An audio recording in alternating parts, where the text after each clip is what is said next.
Bonsoir et bienvenue dans Une minute un livre. Je vous parle ce soir de ce roman graphique Sanglier de Lisa Blumen. J'ai l'employé du mois 2025 que je remercie de nouveau pour l'envoi. Alors, j'ai la version numérique, hein. Donc, un roman graphique au départ énigmatique, hein, de par son titre et finalement la couverture. Alors, en effet, on suit Nina, maquilleuse professionnelle, alias Nina Makeup, influenceuse beauté et qui tente de gagner sa vie avec des partenariats avec des marques afin de promouvoir des produits de beauté. Et en effet, on sait que c'est pas toujours simple lorsqu'on tient à partager des produits de qualité et qu'il est nécessaire parfois de faire la promo d'un produit pas vraiment, en tout cas, efficace et en accord, en tout cas, avec sa ligne. Alors tout n'est pas rose, hein. Déjà, en vivre n'est pas une évidence et il est nécessaire parfois d'accepter des contrats complémentaires, hein, pour payer tout simplement ses factures. Donc le roman graphique, hein, ne laisse pas de côté également la question du cyberharcèlement et du stalking.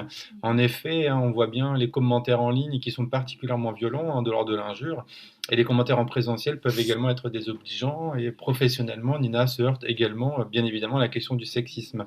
Alors parallèlement, en fait, on voit un homme à capuche, hein, qui se positionne régulièrement devant chez elle et la prend en photo. Donc voilà, l'idée, c'est en tout cas, de marquer ça dès le départ du roman graphique pour essayer de voir un petit peu ce qui se cache derrière. Alors revenons à cette question du sanglier, hein, mais le sanglier condense finalement une violence bien réelle, masculine, sociale et systémique.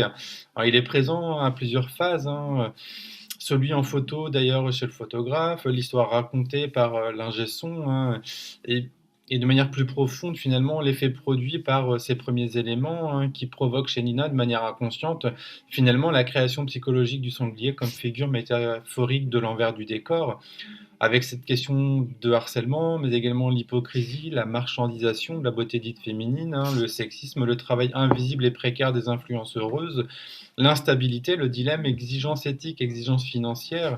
On voit une angoisse progressive en fait monter au fil du récit. On est clairement dans une mise en scène de la peur intériorisée, hein, nourrie par, en tout cas, un certain nombre de violences structurelles. En tout cas, voilà, un roman graphique qui interpelle aussi, hein, sur ce corps féminin comme espace public.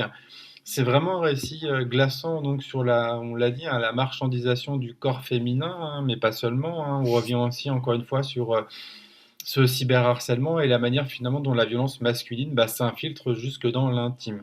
Voilà, et donc en fait on est vraiment ici aussi sur comme un thriller psychologique en tout cas, hein, qui revient de manière métaphorique en tout cas sur les conséquences en tout cas et encore une fois l'envers du décor, hein, finalement du métier d'influenceuse. Voilà. Je vous souhaite en tout cas une bonne lecture, une bonne découverte et à bientôt.